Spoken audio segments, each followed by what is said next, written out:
Hey everyone, welcome back to another video. Today we're going to be doing my review of the Cougar Gaming Dust 2 ITX case. I did a build with this a little while ago. It's quite a few months ago now actually.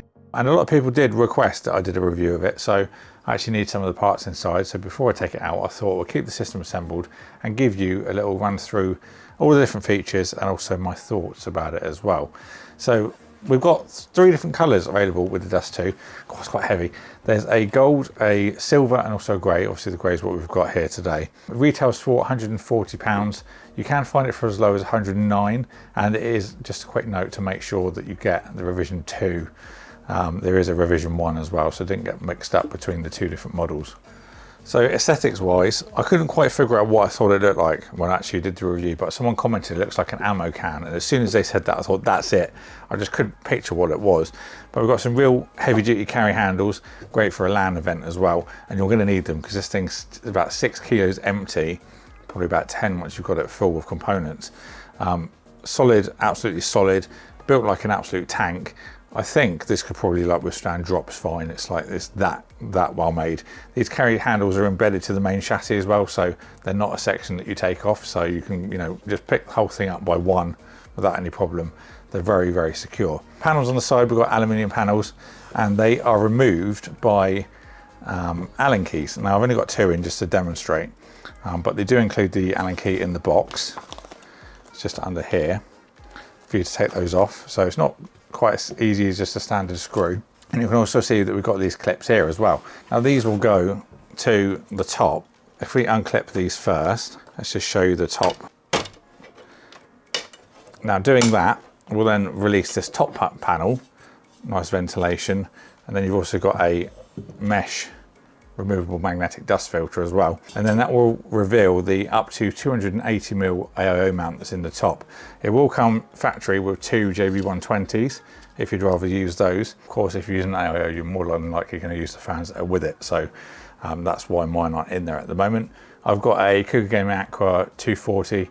I'll talk to more about that in a minute and mounting and things, but once you've unclipped those, then you can access the side panels. But like I said, there is 4 by default, but I've taken 2 out just to make it a little bit easier for the video. So you can see nice ventilation on there as well for some fresh air. There's also a bit of a gap at the bottom and the top as well for more ventilation to get in. No magnetic dust filters or anything, so that it's something you will need to bear in mind. You will need to clean this regularly as it's quite open. So taking this off, this has got some anti-vibration on the other side.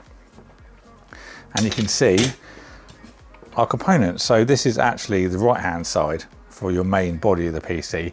Graphics card will reside on the other side, which I'll show you in a minute. Let's talk about what we've got going on in the actual body of the system. We've got our AIO at the top. This will take up to 280, but I recommend you use a 240. Clearance is very tight, even with a 240mm radiator. And you can see the way the tubes go, it's got to go in a very specific direction as well. I used the Cougar Aqua 240 in this build, and the radiator barbs towards the front of the case. You've got to do it this way around, otherwise you just won't fit it in. There'd just be too much radiator hose and just nowhere to put it. Even this 240 is tight in the top left hand corner. There's just a little bit of a gap, and I'll use that for cables, but I'll talk more on that in a minute. It's just a very tight thing to fit, so I think a 280 is just good luck if you're going to try and fit a 280 in this, let's just say that. Now going back to the other end of that AIO, so the pump top, this needs to be a maximum of 70mm. You could alternatively use a Noctua, you know, air cooler if you'd rather, but being that you've got the mounts on the top for an AIO, you just as well use it, you know, get a bit more surface area to cool the CPU with anyway. Also in the sides, you can't really see them because I've got the components in, but there are mounts for an SSD if you want to go for a 3.5 inch drive. I would recommend that you just use NVMe storage if you can, especially the newer boards that have stacked M.2 storage. It's just so much more convenient than trying to add extra drives and just more cables in there. The standard components have got enough cables, let alone adding any more. Now going to the power supply on the left hand side, you can see this is a full size one. It will take up to 160mm. If you can find a wattage in an SFX, I would recommend doing that. The extra space that you'll gain just from having such a smaller power supply will mean cable management would be so much easier.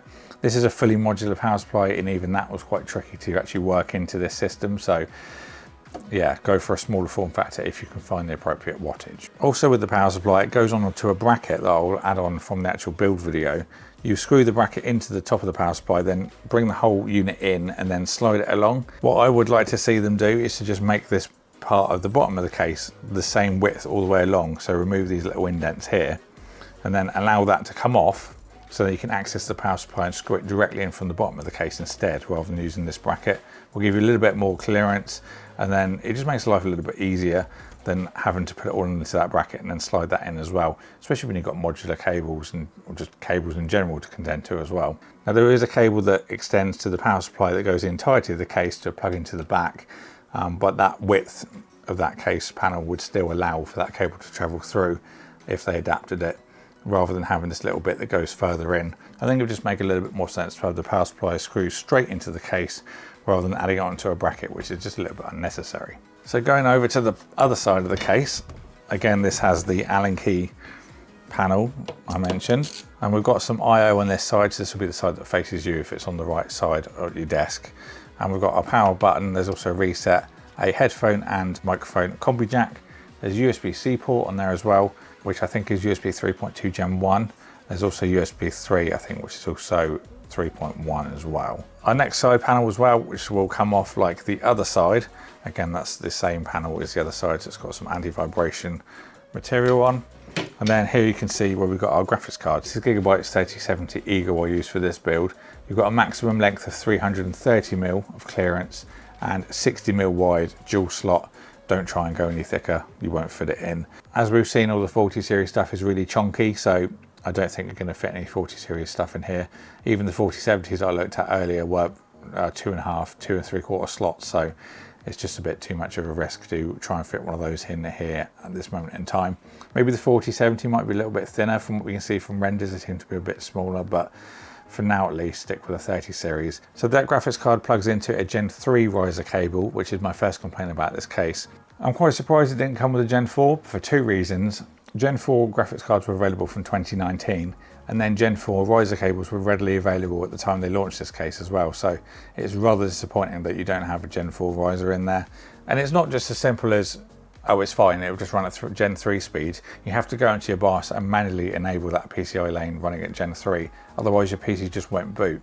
I've already troubleshooted this with somebody before that didn't realise it was a Gen 3 card, and they've gone to assemble their system and then find that the system won't boot because they're running a Gen 4 graphics card and a Gen 4 motherboard, but the riser in the middle isn't running at the same speed. So they've had to take all of the system apart, put it onto a box, go into the motherboard BIOS, then set their Gen 4 slot to run at Gen 3, and then reassemble the whole thing. So please Cougar, update this with a Gen 4, because it will save a lot of people headaches if they don't know that it comes with a Gen 3 before they build. Also, to the back of the case here, we've got all of our rear I/O and stuff like that from the motherboard. You just have to do 2 more Allen screws to allow this back bit just to pivot open. Then you can get the screws to actually screw in your graphics card. Then there's your power supply plug that I already said about earlier as well.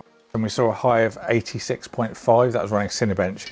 Now, artificial load, so it might not get quite as hot with realistic day-to-day scenarios, but it is on the warmer side. But smaller form factor, you've got, take that into consideration. Graphics card, I think, was about 68.3. It was fairly cool as far as I can remember. The Eagle card does run fairly cool anyway, so that's obviously good in a small form factor system. Build quality in this case is definitely its strongest point. It's built like an absolute tank. Like I said, it could withstand some drops without any problems at all. You're probably going to make more of an impact in the floor than you are the case if you were to drop it. Built like an old Nokia.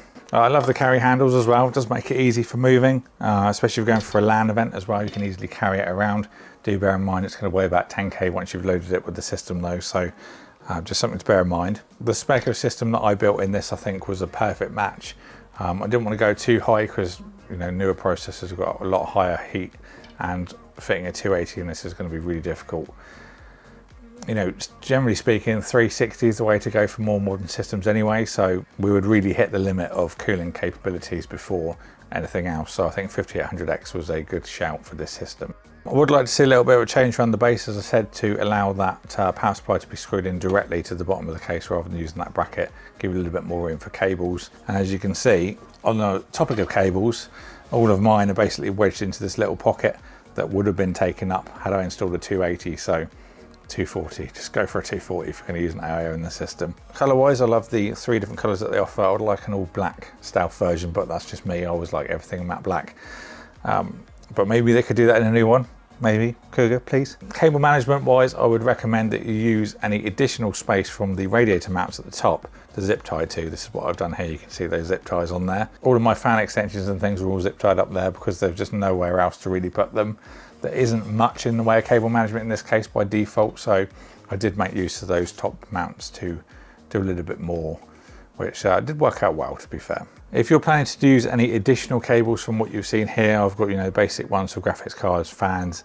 I have got a splitter from 2 to 1 for the cooling that's on the radiator. If you're going to do any more cables than that, I'd recommend putting some fan guards on, because otherwise you're just going to catch those fans and they're not going to be able to spin. Even now, that one's having a little bit of trouble rotating, so that would be something I would have to fix before I fire the system up again. So fan grill guards would be a good shout, I think, in a system this small. Then the last thing I would like to see is just a Gen 4 riser. Would save so much hassle for people that didn't know that it's not a Gen 4. And being that this is a 2022 case, you would expect it to be a Gen 4 riser cable. So please, Cougar, do implement that to stop people having any potential errors by, you know, just not reading that little bit of fine print that says Gen 3 will need to be changed in the BIOS that's on the website, because it's not very bold and it is easy to gloss over. So overall, I definitely recommend this system if you're looking for something small form factor and you can deal with the issues that I said about in the video. I think it's a really nice case, and I'd definitely use it as a daily system if I didn't need the parts inside for other videos. So thank you all for watching, guys. I hope you enjoyed the video. I will leave links to this in the description box below if you want to pick one up. Big thank you to Cougar for sending this out for me to look at. If you enjoyed the video, don't forget to subscribe and ding the bell so you don't miss a future one. Thank you all for watching, and I'll see you all in the next one.